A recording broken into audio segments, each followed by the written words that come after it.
All right. Pag, te voilà en liberté. Une question de Samuel. J'aurais une question pour le Snake sur le parallèle entre Zarovski et Tolvanen. Je trouve que leur situation se ressemble. Tolvanen aussi avait explosé en KHL, avait été un choix de fin de première ronde, mais a ensuite eu de la difficulté à s'adapter en AHL et puis en NHL. Vois-tu Zarovski avoir plus de facilité à s'établir en Amérique du Nord que Tolvanen? Oui, la réponse est oui. Puis la raison est très simple. Tolvanen, c'était pas un joueur aussi, je te dirais, impliqué que Zarovski. Pas Zarovski, très grand non plus. oui, il n'était pas très grand. Il n'avait pas le physique. Zarovski n'est pas très gros, mais il est quand même grand. Puis tu vois qu'il va prendre du coffre. Il n'était pas très grand, mais c'est surtout, moi, je trouve qu'il y avait un peu... Tolvanen, c'était plus je lance et je compte. Tu l'aimais, Tolvanen, par contre, à Oui, l'époque? je l'avais classé 8e et moi, ça aurait été mon choix pour le Canadien en 2017, alors qu'ils avaient choisi... Ryan Poehling. Ryan Poehling, il était encore là à 25, Tolvanen. C'était mon choix, je l'aimais. Je trouve qu'il a quand même eu des bons moments dans sa carrière. Il était moins bon que je pensais. Mais non, je vois Zarovski s'acclimater beaucoup mieux en raison du fait que c'est un joueur qui est beaucoup plus impliqué et pas seulement... Tolvanen était relativement unidimensionnel. Poehling est en train quand même de connaître une carrière un peu à la Kyle Chukchura, à la surprise générale, de s'accrocher quand même à la Ligue nationale dans un rôle de soutien. Regarde, c'est pas vilain. J'irai pas défendre le choix du tout, là. Non. Mais il y en a pas moins qu'un gars qui est choisi 25e, il faut s'attendre, règle générale, à une carrière comme celle de Poehling. Et l'autre jour, il y a quelqu'un au NHL Network qui a dit qu'il y a une zone critique entre le 23e et le 32e choix. Et il a fait des compilations. Et pour lui, sa base, c'était 200 matchs dans la Ligue nationale. Et il a dit il y a 50% des joueurs choisis entre 23 et 32, 5 sur 10 par année, qui n'ont pas de carrière de 200 matchs. Puis je défends pas le choix, je défends le gars. De dire, regarde, il s'est accroché, puis c'est good for him. Ben oui, en plein ça. Une question de Philippe et son chat. Ah. Snake, qui a été ton joueur favori ayant joué dans la NCAA? Puis, tu veux pas poser la question du chat aussi en même temps, puis il répondra aux deux? OK. Hey, 1-0, hein? Oui. Ben, ça, c'est très facile. Au moment où il jouait dans l'NCAA, je présume que c'est ça la question qu'on pose et non pas nécessairement ce qu'ils sont devenus dans la Ligue nationale. Ben, ça, la réponse est très, très simple et elle est très actuelle. C'est Macklin Celebrini. Oui. Qui tu pensais que je répondrais? Trevor Connolly? C'est Macklin Celebrini. Ah oui? Ben oui. Écoute, quand tu disais que c'était évident, j'étais sûr que tu allais dire. Non. On va en reparler. Puis, Cale Makar? Macklin Celebrini. Ah oui? Oui, parce que Makar, je l'aimais dans la Ligue junior A de l'Alberta. Mais en NCAA, la première année, ça a été plutôt discret. La deuxième année, il était très bon. Mais c'est surtout que Celebrini, 17 ans, il arrive. Je m'en vais le voir en personne. Puis je suis renversé de voir un joueur de 17 ans aussi tout. Je le répète, l'intelligence artificielle aurait créé Macklin Celebrini si on lui avait demandé de fabriquer un joueur d'hockey. Puis je me rappelle, tu sais, on avait vu Hudson aussi, Oui, puis on se on dit, on était ne peut là en pas même temps. l'analyser défensivement parce qu'ils ont tout le temps la rondelle. C'est ça. Il faut qu'il ramène ça à Canadien Hudson. Ben, c'est parce que les gens qui étaient là avaient la face d'Hudson sur le T-shirt. Oui, là. c'est vrai. Paul Bernier. Ah, Paul. Bien hâte d'entendre votre point de vue sur la nouvelle structure d'Hockey Québec. Met-elle trop d'accent sur l'élitisme? Qu'adviendra-t-il des late bloomers? Bien, Paul, je vais commencer la réponse, mais Mathias, qui a été beaucoup plus impliqué dans le hockey mineur que moi, va certainement pouvoir te fournir des éléments, des arguments pas mal plus forts. Mais moi, je peux te dire juste une chose sur la fameuse late bloomer. Pour expliquer, là, il semblerait qu'Hockey Québec veut créer un système où les 200 meilleurs joueurs de 14 ans vont se retrouver ensemble. On va baisser le nombre d'équipes midget de 15 à 12 d'ici 2029. Bon, les late bloomers, je comprends ce que Paul veut dire. Un joueur, mettons, qui a 14 ans, est tout petit, il n'est pas remarqué, mais à un moment donné, à 16 ans, il devient très bon. Ouais. On l'a oublié. Bon, ma compréhension de tout ça, c'est que si un gars joue dans un calibre inférieur, mettons le midget espoir, au lieu d'être dans le 3, s'il est dominant à 16 ans, faites-vous ça pas. Les recruteurs vont le voir et il va jouer dans la JMQ. Exactement. Ouais. Puis il faut que tu crées une élite pour justement ne pas diluer le talent puis aider ton élite à se développer. Puis le kid, écoute, moi, dans les joueurs, là, on en retranchait des gars dans notre deuxième équipe des Princes, Puis il y en a un paquet de l'équipe B qui ont été repêchés junior majeur. Oui. Puis même dans les 2 premiers tours. Mais oui, par contre, à ce moment-là, il n'y avait pas la fameuse division élite que Paul mentionne et qui s'en vient. Non. Mais je comprends ton point, c'est qu'on les regarde, les gars. Dites-vous, là, il y a des tournois pour les parents là, de Midget Espoir qui nous écoutent. Les recruteurs sont là au Midget Espoir. Oui, il y a moins de joueurs repêchés dans le Midget Espoir, mais ce n'est pas parce que les recruteurs ne les ont pas visionnés. Puis si je peux me permettre un point de vue personnel, votre enfant est mieux de dominer à un niveau inférieur. C'est pas vrai qu'il va progresser plus en survivant au niveau supérieur. Il faut qu'il y ait du temps d'utilisation, il faut qu'il y ait des touches de rondelles, il faut qu'il prenne confiance. C'est pas grave s'il est coupé, il va faire son chemin éventuellement. C'est pour ça que la majorité des joueurs de 16 ans retournent dans le Midget 3. Sébastien Auclair. Question. Pouvez-vous nous parler du début de saison de Caden Lindstrom? Aussi, la non-sélection de Demidov par les Blue Jackets est-elle suffisante pour coûter le poste de recruteur en chef? Sinon, quelle serait une raison suffisante? Bon, première partie de réponse. Caden Lindstrom, quand même si les statistiques ne sont pas là, je trouve qu'il se débrouille quand même bien là, à Michigan State. Pour un joueur de 19 ans là, qui est un gars de première année et qui a été blessé au cours des 2 dernières saisons. De là à dire que ça excuse la sélection, non. Est-ce que ça peut coûter le poste d'un recruteur-chef? Premièrement, ça prend plusieurs années avant de savoir qui va être meilleur entre Demidov et Lindstrom. Alors, tu ne peux pas nécessairement prendre pour acquis qu'après 1 an ou 2, qu'on s'est trompé avec Lindstrom. Je pense que oui, mais on ne peut pas le prendre pour acquis. Deuxièmement, ça prend plus qu'une erreur, entre guillemets, comme ça. Il faudrait vraiment que Lindstrom soit mauvais. Je reviens toujours à ce que Jeff Monson a dit quand il a laissé aller Trevor Timmons. Il dit on a eu 2 choix top 3 et les 2 n'ont pas fonctionné. C'est inacceptable. Mais il en demeure pas moins que ça a pris plusieurs années avant que Jeff Monson prenne la décision parce qu'il fallait qu'il attende de voir ce qui arrivait avec Galchenyuk et Kotkaniemi. Moi, je pense qu'il faut parler du facteur russe. Non pas du facteur russe du est-ce que le gars va venir, mais avec la guerre, puis tout ça, l'accès n'est pas aussi facile. Puis tu as beaucoup de clubs qui sont frileux en ce moment, alors que le Canadien a ses entrées en Russie. Il y a des clubs qui ne veulent pas touche. Fait que si tu rates un choix pour un Russe, le recruteur en chef va toujours avoir l'excuse. Puis souvent, l'ordre va venir d'en haut. Oui. Juste une petite parenthèse. Il y a 2 semaines, il y a quelque chose qui a circulé. Tu sais, Mathias, que les clubs, quand ils repêchent 3, 4, 5, ils préparent plusieurs chandails avec des noms en arrière parce que tu ne sais pas qui va être disponible. Ouais. Le premier, il y a juste un chandail préparé, mais le deuxième, il en a peut-être 2. Bon. Et semblerait-il, d'après un informateur, qu'un chandail de Beckett Seneca avait été préparé par les Blue Jackets de Columbus. Ah oui? Et Seneca est parti 3e à Anaheim. Alors, est-ce que Seneca aurait été le choix si les Jackets prenaient Demidov? Pas les Jackets, mais les Ducks. Mais peut-être que les Jackets pensaient que Demidov serait parti aussi. Pas fou, Trevor Timmons. Mais bon, Seneca. Et Timmons aussi. Non, je t'attaquais. Est-ce que tu as le nom de l'informateur ou... Parce qu'il y a une différence entre Pierre Lebrun et Pierre Jean-Jacques. Garde, non, mais je me rappelle que quand je consulte ces choses-là, avant de les amener en ondes, je regarde si c'est crédible ou si c'est juste quelqu'un qui lance en vendu. Il y avait une photo d'ailleurs de chandail, mais ça, n'importe qui peut faire ça. Danny Pilon. Question pour le Snake. Retour sur le repêchage de 2003 et la sélection d'Andrei Kostitsin. Oh. Trevor Timmons avait mentionné à l'époque que Kostitsin était potentiellement le joueur le plus talentueux de la QV. On connaît l'opinion de Simon sur Timmons, mais avec le recul, il est vrai que Kostitsin avait un talent pur très attrayant malgré une carrière peu reluisante. Quelle était ta perception du talent et du potentiel de Kostitsin en 2003 versus les Parisais Getzlaf, Perry, Carter qui ont tous été sélectionnés après lui? Juste préciser avant que tu répondes que Redline aussi l'avait au premier rang total cette année-là. Oui, qui était quand même un site réputé. Là, Redline, c'est Cal Woodleaf qui a été recruteur pour les Prédateurs de Nashville, qui était recruteur dans la Ligue nationale. Kyle est quand même un gars qui, pour ceux qui regardent le Redline Report, c'est un gars qui ose. OK, il ne va pas nécessairement avec le consensus. Il est un petit peu comme Craig Button.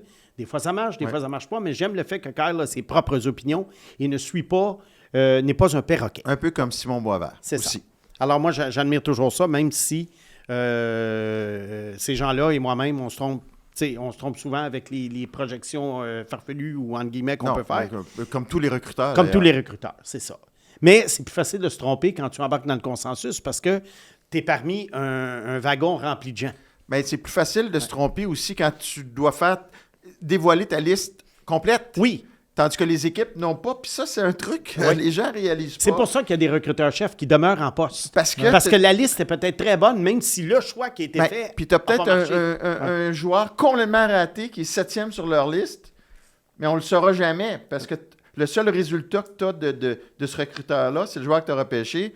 Alors que des gars comme Simon, comme Button et comme celui de Redline, ben, eux, ils ont la liste au complet. Alors là, on regarde ça, puis on peut rire de tout le monde. Ça. On rirait peut-être des équipes de la Ligue nationale aussi. Peut-être. Sauf que... On rirait des équipes. Regarde, n'oublions pas, le recruteur-chef de Colorado a été congédié une couple d'années après avoir choisi Cale Makar. Pourquoi? Si Makar avait été premier sur sa liste, je ne pense pas qu'il aurait été congédié. Exactement. Mais peut-être que le gars avait Nolan Patrick premier. Exactement. Et que là, il a été sauvé par le fait que Makar était encore là puis il lui est tombé sur les genoux. Bon. Pour répondre à la question de 2003, moi, Costicine, je me rappelle très bien de lui. Oui, il y avait du talent, mais de là à dire que c'était potentiellement le plus talentueux, moi, je trouvais à l'époque que c'était une réputation exagérée.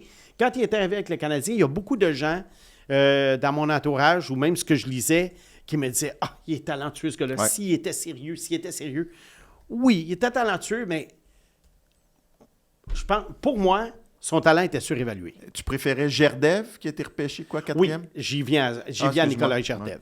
Ouais. 2003, un repêchage absolument incroyable. Ouais. Vous irez sur HockeyDB, regardez ça. Les noms sont absolument hallucinants. Je pense qu'il ne reste plus personne qui joue de ce repêchage-là, à part Corey Perry. Excuse-moi, les grands esprits se rencontrent. À part Corey Perry. Moi, mon choix, c'était, au premier rang, c'était Nikolai Zerdev. Au premier rang? Oui. Pour faire une comparaison pour les plus jeunes, au point de vue habileté et attitude, on est peut-être dans le territoire Matej Michkov. Bon. On met fin à l'émission maintenant. Merci. Alors, c'est ça. Alors, pour moi, quelle était ma perception du talent de Costicine? Ben écoute, il a été choisi 10e. Moi, si je me rappelle bien, c'était top 20. C'était plus top 20. Il y avait beaucoup de joueurs que je préférais. Tu sais, je préférais de beaucoup un gars comme Jeff Carter, Zach Parisé, des gars comme ça, Milan Mahalek. Vois-tu, je préférais Steve Bernier. C'est un gars que j'aurais considéré, Steve Bernier, pour le Canadien. C'était un gros ailier qui jouait à Moncton, puis qui était capable de marquer des buts. Il y a eu une couple de bonnes saisons, mais en général, il y a eu une carrière de 637 matchs. Mais moi, je me suis dit, pourquoi le Canadien ne choisit pas un Bernier à la place d'un Costicine? Tu parles trop, Simon. Quoi? Tu parles trop. Pourquoi? Tu étais une espèce très rare d'arriver puis d'avouer avec, tu sais, franchise des affaires de... Non, mais puis tu as beaucoup de monde dans le milieu, excuse-moi, là. Oui. C'est un compliment, en passant. Je le sais. Tu as beaucoup de monde dans le milieu, là, qui se fermerait la gueule, là, Ben non, avec mais 2003. moi, je dis ce que je pensais. Ouais. Mon choix aurait été, pour le Canadien, à ce moment-là, Jeff Carter. OK. C'était Jeff Carter, mon favori. Un gros gars qui patine comme ça. Moi, ça m'épatait, mais j'aurais considéré également, comme je dis, Steve Bernier. Et mon premier choix overall aurait été Zerdev. Et s'il avait été libre au rang du Canadien, au 10e rang, tu aurais sauté dessus. Zerdev? Ouais. Oui, mais vois-tu, ça revient à ce que tu disais, Mathias. Admettons, moi, que je suis Canadien. Ouais. J'ai Zerdev premier sur ma liste. Mais Jeff Carter, c'est Jeff Carter que je prends. Ouais. Je passe pour un génie. T'es out. Non, oui, mais je passe pour un génie. Oui, mais t'es out. C'est Mais ça, comme au Colorado. C'est ça. Probablement. Alors, les gens vont dire, ben, comment ça se fait que Boisvert a été congédié? Il a pris Jeff Carter. Ouais. Mais il y avait Zerdev sur sa liste. C'est en ça. premier. Puis ça me fait penser dans l'histoire de repêchage, tu parles du repêchage de Gatslav. Simon, tu l'avais où dans... Getzlaf, ben, je trouvais qu'il traînait son piano. Alors, pour moi, c'était un entre 20 et 25. Bon. Puis Corey Perry aussi, je trouvais qu'il traînait son piano. Alors, c'était entre 20 et 25. Et d'ailleurs, ils ont été choisis en fin de première ronde par Anaheim. C'est On ça. s'excuse à l'Orchestre symphonique de Montréal. Pourquoi? Ah, il traînait son piano. OK. Mais c'est parce que ce qui est fascinant dans ce repêchage-là, ce qui est fascinant dans ce repêchage-là, c'est que les meilleurs joueurs n'ont pas nécessairement les 10 premiers choisis. Ben là, Patrice Bergeron, chez Ben, Weber. C'est ça. Louis Eriksson, quand même. Qui d'autre? Oui, Weber, tu Et tu l'as sais nommé. que Brian Burke, les gens ne s'en rappellent pas, mais à un moment donné, après 3 ans, je pense que Dion Phaneuf, en 2007, 2008, il était là, repêché il allait 9e, très bien. Oui. Et Brian Burke avait déclaré publiquement, je pense au Hockey News, qu'il prenait Phaneuf avant Crosby et Ovechkin. Ben non. Oui, je Ouais. me rappelle de ça. Ouais. Oh Parce boy. que Phaneuf est en train de devenir le meilleur joueur de cette QV-là et un défenseur grand format, qui a un gros lancer puis qui compte des buts. Bien, surtout à cette époque-là, c'était très important. Ouais. On en a parlé dans l'épisode régulier. C'était le Dead Puck Era, là, la période plate de la Ligue Ouais. nationale. Ouais. Yannick Caron. Simon, tu as décroché ton job de rêve comme DG des Sharks et Mathias, tu as eu ton job de rêve comme DG des Canadiens. Vous apprenez que votre homologue à Vegas, le respecté PAG, met l'espoir Trevor Connolly sur le marché des échanges. Ah, Quelles sont la vos voilà. offres et est-ce que PAG accepte une de ces offres? Veux-tu que je réponde pendant que tu y penses pour le Commence donc, Canadien? oui. Mais moi, j'aurais mis mieux à aller à San Jose, là, plus tranquille, un marché plus tranquille. Oui. mais- Ah ben non, mais ça, c'est toi qui es fan du Canadien. Bon. Ma première offre, c'est Philippe Bisted et puis Igor Chernyshov qui jouent en ce moment sur le premier trio à San Jose avec le Barracuda. C'est ma première offre. Le plus haut que je serais prêt à aller. Et toi, qu'est-ce que tu fais, Pag, avec une offre comme ça, Trevor Connolly pour Chernyshov et Bisted? Je les ai jamais vus jouer. OK, mais juste Les à gars brûle du- pour point comme ça en... Ben moi, j'ai regardé les highlights de Connolly que tu Oui. nous envoies, puis je pense que j'irais plus avec un joueur établi dans OK. la Ligue nationale. Alors, moi, le plus haut que j'irais, je t'offrais William Eklund. Je dis oui. OK. Moi, je t'offre C'est bon. Philippe Méchard et Tyler Witherspoon pour Connolly. Tu irais jusqu'où? Écoute, je l'aime pas comme toi, mais c'est difficile pour moi de répondre à cette question-là parce que je suis pas en admiration devant le joueur. OK. Là. Je serais pas prêt Mais à... tu donnerais quoi, mettons? Donnerais-tu Kirby Doc, mettons? Ben oui. Tu me Donnerais-tu niaises? New Hook? Ben oui. OK. OK. Oui. Accepterais-tu New Hook ou Kirby Doc? Non. Pour... Parce que là, Non, je donnerais pour peut-être Connolly. le choix de premier tour de 2026. Ouais. Puis un espoir comme pas A+, là. Ce qui est vraiment Engstrom. étonnant, Ah oui, facile. Ouais. ce qui est étonnant, c'est que tu échanges la projection contre des joueurs établis. Tu sais, c'est Ouais. ça qui est incroyable. Mais là, Connolly n'est pas établi, mais Non. je donne un choix de première, puis Engstrom. OK. moi, je oui. dis, moi, je dis non, là. Toi, tu dirais oui? Oui. OK. Le choix de OK, première, c'est C'est bon. super. Ah ouais. Le choix de première est bon. OK. Mais Clown, c'est la meilleure. offre. Ah oui. Oui, c'est sûr. T'es généreux. Le clown, c'est un bon joueur. Là. Ben, j'irais jusque-là. J'ai pas dit que j'essaierais de pas l'avoir pour moi. Mais tu vas voir dans quelques années. En tout cas, vas-y. Moi, je me mets Sean Farrell aussi s'il faut que ce soit le deal breaker. Là. Va te décourager. Ben, ce que j'aime dans ton offre, c'est que. Ben, protégé quand même top 12. Là. OK, OK. OK. OK. Bon. T'as pas confiance que le Canadien fasse les séries, Mathias? Ben, c'est tellement serré que. Non. Bing, Ils sont dans. Quoi? bing, Et tu dis qu'elle est gagner la Coupe Stanley cette année? bing, bing. OK, Non, vas-y. non, mais encore une fois, tu mets des mots dans la bouche. Non, mais dans toute ta pensée magique. Non, là, on pense tu sais, pareil, puis tu fais juste me transformer. T'as hâte Ensuite, on aussi. se transforme les deux. T'as hâte aux séries, là. Puis, Ben, c'est sûr que c'est le fun, les séries. Qui à Montréal n'a pas hâte aux séries? ben, Toi, les t'as séries... hâte aux séries des Sharks? Oui, Les gens ont le droit d'avoir hâte aux séries du Canadien. exactement. Parfait. Vas-y. Maude Boisvert. Étant donné que les stats. Non, semblent- aucun lien de parenté T'as avec pas moi. une fille que tu connais pas, non? Non, écoute, il y a des milliers de bois verts au Québec. Ah Vas-y. ouais, mais là, qui écrivent au balado, une femme en plus, c'est tellement rare. Maude, merci. OK, je recommence. Étant donné que les stats semblent gonfler dans la WHL, est-ce qu'un joueur comme McKenna pourrait décider d'aller jouer dans la OHL au lieu de la NCAA après sa première année? La réponse est oui, mais Non. on va expliquer un règlement qui va donner la réponse, mais qui peut s'appliquer à d'autres joueurs que McKenna. Un joueur qui s'en va dans la NCAA peut revenir au hockey junior. Cependant, McKenna doit revenir dans la WHL s'il veut revenir l'an prochain. Avec son équipe? Oui. À moins que son équipe décide De l'échanger. de l'échanger. Mais il y aurait une façon d'aller jouer dans l'OHL. Et ça peut arriver pour bien des joueurs de hockey junior, mais pas Gavin McKenna. Il doit être soumis au balotage par son équipe de la WHL.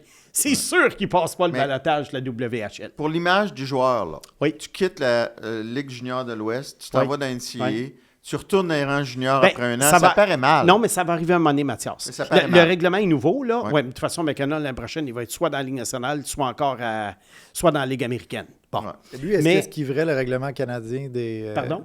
Est-ce qu'il esquiverait le règlement canadien Ouais. de la AHL? Ouais. Il pourrait jouer dans les Oui. Dans la Ligue américaine. Oui, parce ouais. qu'il va être repêché à partir de Penn State. Comme Ok. Connelly.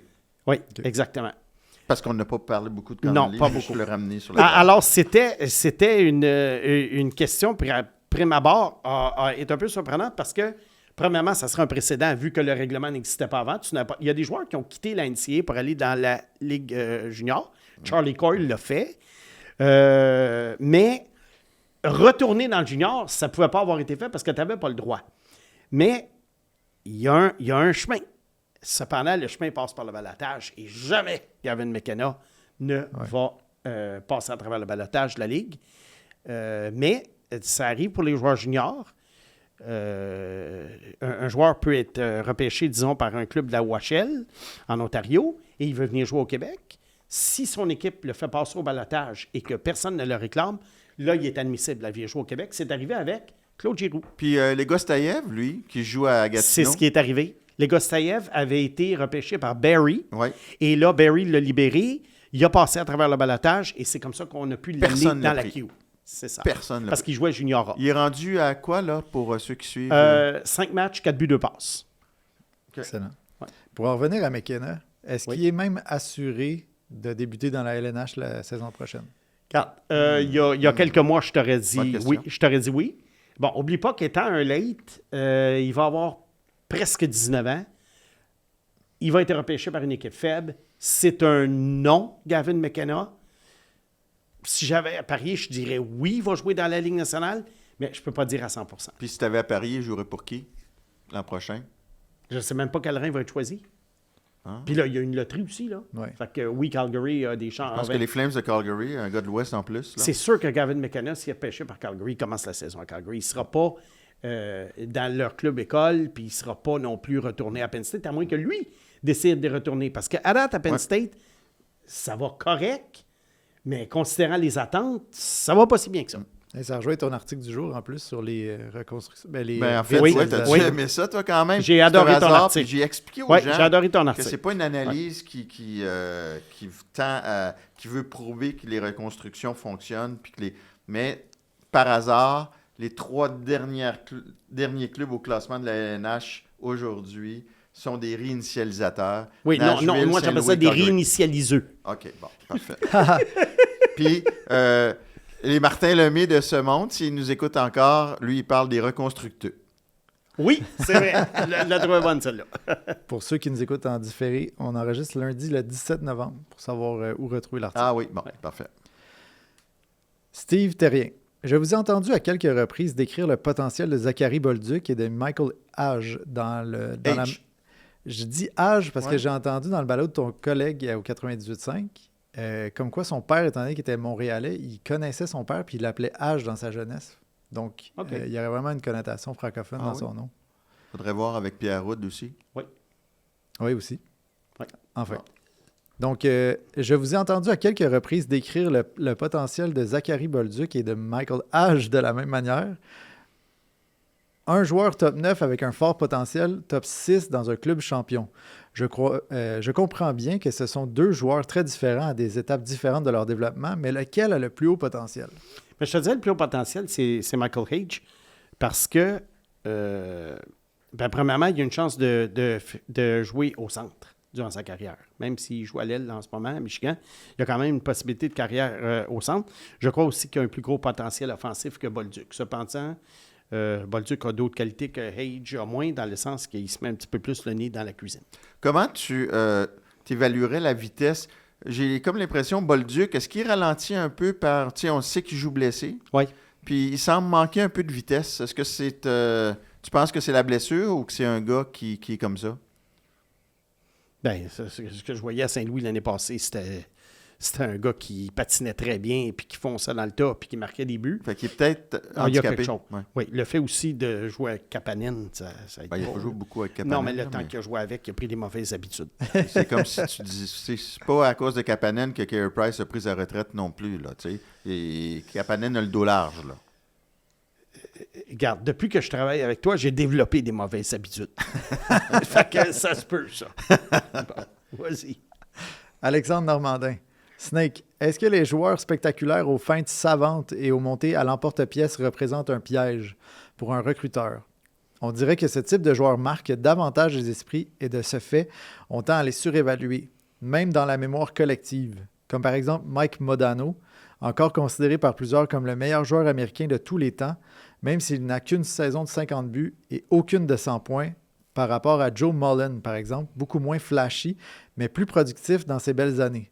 Les recruteurs doivent-ils se méfier des joueurs spectaculaires? Ouais, Joe Mullen au-dessus de 500 buts en passant. Ben, c'est un compteur, lui. Il n'y avait pas un gros C'est ça. éventail. Il n'y avait pas un là. gros éventail, mais il a marqué. Il marquait. Ah ouais, Comme Mike Gartner. Oui. C'est intéressant qu'Alexandre prenne Mike Modano comme exemple pour une question qui est quand même générale. Parce que Mike Modano, quand je l'ai vu au championnat junior à son année de repêchage, il avait 17 ans, il y a un moment, il a pris la rondelle à sa ligne bleue, il a contourné les 5 joueurs et il a compté. Et à ce moment-là, je me suis dit, OK, c'est réglé, premier choix au total. C'est notre Nicolas Gerdev. Ouais, juste en voyant ça. Il a sorti premier.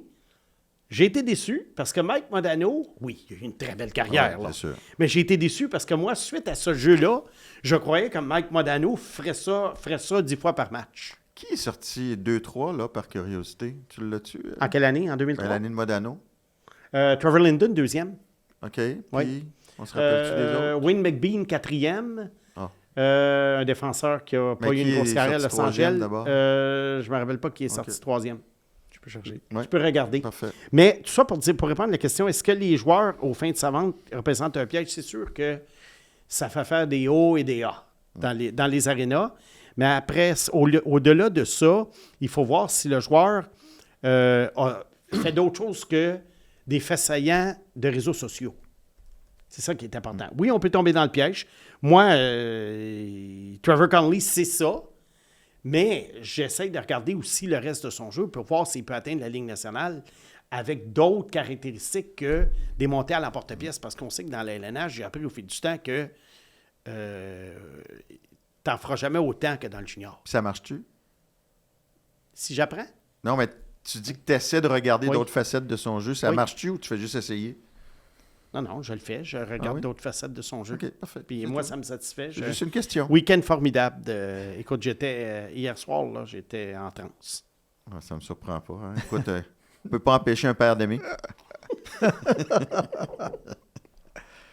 Je ne sais pas si ça vous intéresse toujours le classement Ouais, 88. C'est bien 88 qu'on cherche? Oui. Donc, deuxième choix, Trevor Linden. Troisième de Québec, Curtis Leschyshyn. Leschyshyn. Ouais. Pittsburgh, Darren Shannon. Ouais. Québec encore, Daniel Daniel Doré. Daniel Doré, qui a un cinquième. chapitre dans mon livre. là, Oui, ça, c'est écoute. Martin Gilina, septième. Mon chapitre préféré en passant. Toronto, Ah Scott oui? Pearson. Martin Gélina, 7e. Ouais. Jeremy Roenick, 8e. Ah, c'est ouais, c'est ça. Rod Brindamour, 9e. Ouais. Timu Selani, 10e. Ouais. Ouais. Timo Slanis, c'est parce qu'on savait qu'il y avait 4 ans de service militaire à Ouais. faire. Sinon, il serait sorti plus haut. Et 16e, Kevin Cheveldayoff. Oui, Ben directeur oui. gérant. Il y a eu une grosse blessure. Je l'avais interviewé il y a Oui, quelques années. directeur Grosse gérant des blessure Jets. en début de carrière. Mhm. Puis ça a botté un peu. Ça lui a donné quelques day off. Non. Bon! Il était Ça temps. en prenait un. Il était temps. Il vaut mieux tard que jamais. On est en troisième période de prolongation, mais il l'a En scoré. Je ne sais pas si la caméra est sur moi. L'armée, c'est là qu'on va voir si l'armée Ils sont est quand même membre, présents. Oui. de notre KO. Ça va? On Oui, dirait que le- Tony Marinaro, lui, il se vaporise de l'eau là, sur la tête. Là. Moi, je me passe la main dans les Ouais. cheveux. Veux-tu appeler ta mère? Ben, écoute, en tout respect, parce que tu avais parlé de ta maman et tout ça, mais t'es bon. Correct. Question de Philippe Courtemanche.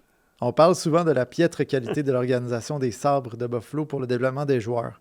Que pensez-vous de leur recrutement à proprement dit et en parallèle, comment analysez-vous le développement futur des actuels jeunes joueurs de l'organisation comme Zach Benson, Jiri Kulich par exemple?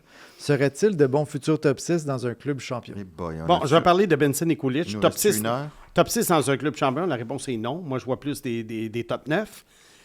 Pour ce qui est le développement, le développement, tu sais, Jack Eichel, Sam Reinhart, ça n'a pas été des mauvais joueurs. Rasmus Danin, c'est pas un mauvais joueur. Owen Power, il n'est pas bien bon, mais je pense qu'à la base, il n'était pas bien bon. Regarde, on a échangé Mathieu Savoie. Qui est pas très bon. Qui n'est pas très bon, mais à la base, il n'était pas très bon. Tu sais, je ne sais pas si on peut blâmer les Sabres pour le développement des joueurs. Je pense que c'est le développement du mix. Ah. Tu comprends ce que je veux dire? C'est le mix qui n'est pas bon. C'est épouvantable. Parce que tu sais, tu regardes sur papier le Rasmus Dahlin, Samuelsson, Bowen Byram, tu sais, tu dis quand même, tu sais, il y a de la matière. O'Reilly n'était pas si bon que ça à Buffalo, Oui. ils l'ont échangé. Tu sais, Puis, alors qu'il était très bon au Colorado. Tu sais, moi je pense... ailes de poulet? Pardon? Tu les ailes de poulet? Tu sais, non, mais à un moment donné, tu te dis que c'est ça. Mais pour ce qui est je pense que les repêchages sont pas mauvais, le développement est pas mauvais. C'est... Ah non. L'entraîneur, il faudrait que ça change. Non, mais les Ouais, mais entraîneurs, là, ils changent ils ont un après changé l'autre. une Ça a été fois. Don Granato. Ouais, non, il y a Phil Housley, ils ont changé du Il est fois. revenu, non? Quoi? L'actuel entraîneur, il était là. Pourquoi il est pendant revenu, tu penses, Lindy Ruff? Ouais, Parce que c'est lui qui a donné la première chance à Kevin Adams de Voilà. coacher comme assistant coach. voilà. Il a renvoyé l'ascenseur, puis regarde ce que ça donne. Lindy Ruff qui est dépassé. Il a été longtemps à Buffalo, il a eu des bonnes années, mais il est dépassé depuis très longtemps. Ben oui. Alexis Michaud. Comment trouvez-vous le début de saison de Tristan Luneau à San Diego? Je vais te la poser, oui. Pourriez-vous nous parler du style de joueur plus en détail et de son avenir avec les Ducks? Oui, alors Tristan Luneau, défenseur de droitier de 21 ans, de 6 pieds 1, environ 200 livres. C'est un gars qui, je trouve, qui est très, très mobile, très agile, très calme. Il crée des jeux, il a un bon sens du jeu. Il gagne ses batailles pour la rondelle. En ce moment, il joue environ 22 minutes par match à San Diego. C'est un gars qui est prêt à accepter des mises en échec pour réussir un jeu, faire une passe. Un pag, quoi. Oui, en plein ça. Et puis, il coupe bien la ligne de passe défensivement. L'année passée, il a été le meilleur défenseur de la AHL. Je pense 52 ou 53 points en 59 matchs. Cette année, 5 points en 13 matchs. Mais je pense que les points vont venir. Quant à son avenir avec les Ducks, avec les Ducks, en ce moment, c'est difficile. Ils ont 3 défenseurs offensifs, 3 défenseurs défensifs, puis il n'y a pas vraiment de place pour lui. Je pense qu'avec une bonne vingtaine d'équipes, si ce n'est pas plus, il serait dans la Ligue nationale. Je crois que ça va être un joueur de la Ligue nationale. Là, j'ai décrit un gars vraiment formidable. Mais tu vas me dire, d'abord, pourquoi il n'est pas meilleur que ça à 21 ans? Pourquoi il n'est pas meilleur que ça à 21 ans? Pourquoi il n'est pas meilleur que ça à 21 ans? Je pense que tu es un solide top 4, mais pas nécessairement un top 2. Il n'y a peut-être pas le flash offensif que les gros pointeurs chez les défenseurs dont on a parlé tout à l'heure peut avoir. Mais Luneau, normalement, appartient à la Ligue nationale. D'après moi, c'est sa dernière saison dans la Ligue américaine. Je ne sais pas si on va l'échanger. Mais si on n'en veut plus, moi, être directeur gérant de n'importe quelle équipe, je passerai un coup de fil. Puis, tu vois, il y en a qui vont avoir peut-être le réflexe de dire « Ah, ben là, Mailloux, gros producteur de points dans la Ligue américaine, 21 ans. » Non, mais Oui, il pourrait avoir le réflexe de se dire ça aussi, là. Je le sais. Aucune comparaison entre les deux. Tristan Luneau a un sens du jeu et une présence d'esprit dans sa zone que Mailloux n'a pas du tout. Et qu'il n'aura jamais. C'est encore Joël, l'entraîneur à San Diego? Joël... Il est rendu non, pas à San Diego. Non, il est rendu à Syracuse. avec la finale du Lightning. Ça aurait été bon pour lui, enfin. Mathieu Viau-Renaud. Étant trop jeune pour les avoir vus jouer, j'aimerais bien connaître l'histoire de Mats Naslund, un joueur de 5 pieds 7 des années 80. Je croyais qu'on les regardait même pas quand ils n'avaient même pas été repêchés en deuxième ronde. Il est aussi parti de la LNH pendant 4 ans pour revenir avec les Bruins. Il a le petit one-hit wonder Kej Dahlin qui m'intrigue énormément. Oui, on va commencer par Dahlin. Shell Dahlin. Gagnant de la Coupe Stanley en 86 avec le Canadien. 71 points comme recrue. C'est encore le record pour les recrues du Canadien. Hudson l'a approché l'an dernier, mais ne l'a pas atteint. Malheureusement, il a manqué d'essence par la suite. Il est allé chez Shell. OK. Hey! Ça s'écrit. Je m'applaudis. Ça s'écrit K-J-E-L-L. Oui, mais c'est Shell Dahlin. Puis l'autre. Hey, moi, je veux l'armée, là. Puis l'autre. Je veux mon armée. L'autre qui glousse en plus. Je veux mon armée. Free Matt. Ça, Simon, il a trouvé une carapace, une shell. Il faut que tu relèves ton jeu d'un cran, Pag. Alors, Dahlin, ça marchait un seulement. C'est un joueur qui n'était pas très, très fort physiquement. Et puis, rapidement, il est sorti de la Ligue nationale. Pour ce qui est de Mats Naslund est arrivé à une époque où c'était l'arrivée tranquillement des joueurs suédois au début des années 80, ce qui explique sa sélection en deuxième ronde. Probablement qu'un gars, Mats Naslund, aujourd'hui, serait repêché première. Mon idole de jeunesse, C'était le petit Viking. Et sais-tu l'idole de qui aussi? De qui? un grand joueur de soccer dans l'histoire du Québec, Patrice Bernier. OK. Regarde, il était valeureux, Ça mais moi, t'intéresse tu devines... pas, hein? Non, ça ne m'intéresse pas. Parce que moi, je le trouvais valeureux, mais honnêtement, je ne l'aimais pas. OK. Mais Patrice Bernier, joueur tu du l'aimes au Canadien, moins? Patrice Bernier, incroyable. Un gars qui a joué au soccer professionnel et qui a joué à Val-d'Or dans la Ligue junior majeure du Québec. Ouais. Ça, chapeau. Moi, les vedettes de deux sports, il y en a, tu sais, les Bo Jackson Ouais. et compagnie, Deion Sanders. Moi, quelqu'un qui excelle dans deux sports, j'ai une admiration sans bord. Comme toi. Les dards et les serviettes. En plein ça. Gros sport, Mathias. Gros sport. Ben, quand même, hein? Alors, Matt Sassoon, dernier joueur du Canadien à avoir obtenu 100 points dans une saison. Il en a obtenu 110. Écoute, il était valeureux. Il perdait toujours son casque. Jofa. Oui, exactement. Il était habile. Puis tu te demandais comment il pouvait survivre à une époque où il y avait beaucoup de gorilles Ouais. dans la Ligue. Alors, j'ai beaucoup de respect pour Naslund, mais est-ce que c'était un joueur, moi, qui me plaisait énormément? La réponse est non. OK, c'est correct. Fâche-toi OK. pas, là. OK? Moi, On a compris. Les joueurs, moi, j'aime les gars au physique imposant. On fera pas de... Ah, tu peux en faire Pas des d'extrait, commentaires. là. Faut couper Tu ça. peux en faire des commentaires, je m'en fous. Non, ça va. J'ai une grosse carapace pour tes insultes. On va rester dans J'ai le... une grosse carapace pour On tes va rester Une insultes. dans le grosse hockey. shell. Hugo Hamel. Hey, coudonc, c'est tous des vrais noms, cette semaine? Oui, on dirait. Wow, bravo. Considérant qu'il nous reste une seule vague de jeunes à faire graduer, âge, Zarovski, Reinbacher et Fowler, pour vraiment mettre un pied dans notre fenêtre d'opportunité, quelle serait votre stratégie pour les entourer à leur arrivée, question de bien compléter la touche finale de leur construction? Est-ce différent par position? Ah, il met en parenthèse âge et Zarovski versus Reinbacher et Fowler. Peux-tu me permettre juste une parenthèse qui a rapport, mais pas rapport? Parce que on parle de fenêtre d'opportunité, puis j'ai longtemps cherché la bonne expression, parce que c'est un anglicisme, Oui. puis Simon me l'avait donné. Oui, mais je m'en souviens pas. Créneau favorable de succès. C'est ça. C'est un petit peu plus compliqué, mais c'est le mot français. C'est souvent plus compliqué en français, mais c'est plus précis que fenêtre d'opportunité. Alors maintenant que tu as perdu 30 secondes de notre précieux Non, on n'a temps, pas perdu de on va de essayer temps, de là. répondre à la question. La stratégie pour pour faire la touche finale, bien, moi, je pense que j'attendrais l'arrivée de ces gars-là avant de faire la touche finale. Et non pas... Oui, tu peux toujours continuer d'ajouter comme on a fait avec Dobson, Ouais. Bolduc et compagnie.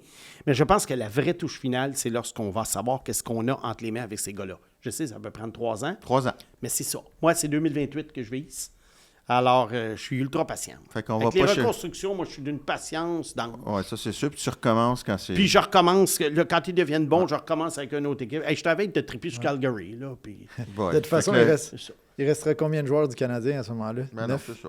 On n'achètera pas le papier sablé tout de suite. Alors moi, je pense que c'est là, quand tu vas savoir ce que tu as fait, parce que là, tu vas être capable d'identifier. Est-ce que Hage est un top 6? Est-ce que Zarovski est un top 6? Fowler, est-ce que dans les buts, il peut faire le travail? Reinbacher, est-ce que c'est un top 4? Qu'est-ce qui va arriver avec Goulet et ses millions de blessures? À ce moment-là, c'est là. Mais entre-temps, tu continues à faire des ajouts comme le Canadien. Moi, j'aime bien ce que le Canadien fait en ce moment, contrairement à ce que tu penses que je pense. Ben J'aime non, bien ce que le Canadien fait. non. Sauf que je suis plus réaliste que toi. Non. bon. On est réalistes tous les deux de la même façon. Avec Reinbacher, je suis réaliste. Avec Mailloux, j'ai été le premier quand tu m'as envoyé les clips en Suède. Non, Oui, arrête. juste peut-être un petit peu trop optimiste avec Slavkovski. Vas-y, Ben, Pat. 70 points, si tu es trop optimiste. Oui. Oui. Oui. En ce moment, oui. Avec ce que je vois, oui. OK. Alors, vas-y, Pat. Louis-Philippe, faut pas oublier Attends une qu'il minute, c'est moi qui décide? Non? Non, non. C'est moi qui pose des questions. Non, Vas-y, Pag. Non, c'est Pag. mais faut pas oublier qu'il y a juste 21 ans, Slav. Encore du temps. Il ne va pas commencer comme avec l'autre, avec Kotkaniemi.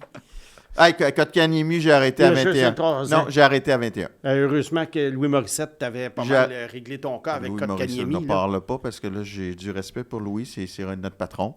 Alors, je vais pas le... Déjà que je l'ai brassé à poire la dernière fois, là. Laisse Louis en dehors de ça. On termine Alors, vas-y, Pag. avec Louis-Philippe Aymon. Quelle devrait être la stratégie de Hughes en lien avec l'utilisation des choix de première ronde au cours des prochaines années? Devrait-il continuer à garnir la banque d'espoir ou bien échanger des choix actuels pour ajouter des joueurs du même groupe d'âge au noyau actuel? Bien, ça dépend du rang auquel tu repêches. Ça Poser dépend la ce qui est question, c'est y disponible. répondre un peu aussi, là. Ben, ça veut dire quoi, ça? Ben, si tu as l'occasion d'ajouter des Dobson ou des Bolduc pour des choix, tu vas y chercher. Oui. Mais des joueurs de location, non. Non. Oui, mais encore là, ça dépend de ton rang de sélection. Il faut que le rang de sélection soit proportionnel aux joueurs que tu vas chercher. Voilà. Alors, si tu repêches 14e, ben, tu vas exiger un meilleur joueur que si tu repêches 28e. C'est ça, c'est clair. Ça, c'est une Oui. vérité de la palisse. Oui. Alors, mais pour répondre à la question de Louis-Philippe, je pense que les deux sont valables. La seule chose qui n'est pas valable, c'est comme tu viens de dire, Mathias, c'est d'aller chercher des vétérans. Ce n'est pas le temps. Non. Ce n'est pas le temps d'aller chercher Nick Foligno à la date Et limite boy. des transactions en retour d'un premier choix. Exact. Est-ce que ça conclut notre épisode qui a été quand même houleux? Ah, ça a été houleux. Hein? C'est un match de série Ah oui. aujourd'hui. Ah hein? oui. Ah oui. On va se reposer. Pag, free pag. Free Pag. Mais là, il va Champ falloir que liberté. tu donnes plus de jeux de mots là, la semaine prochaine si tu veux. Moi, je pense que ça va devenir un porte-bonheur pour Doc. Fait que je le ramène. OK. Ouais, tu vas le ramener pour 4 à 6 semaines. 4 à 6 semaines. Et moi, la semaine prochaine, j'amène une bébelle, moi aussi. Tu vas pas amener une figurine. Il n'y a pas de figurine de Trevor Connolly encore. Là. Mais tu pourras en faire une. Hein? Non. C'est une bébelle des années 70. Ah, Je vous laisse sur le... OK. Je donne un indice. On n'en dormira pas. Je donne un indice. Les Canadiens sont à Columbus ce soir et Columbus, c'est dans l'État de l'Ohio. C'est un jeu de mots. Non. L'indice, c'est Ohio. Vous verrez de quoi je veux parler la semaine prochaine. Bon, mais parfait. Bye tout le monde. Salut.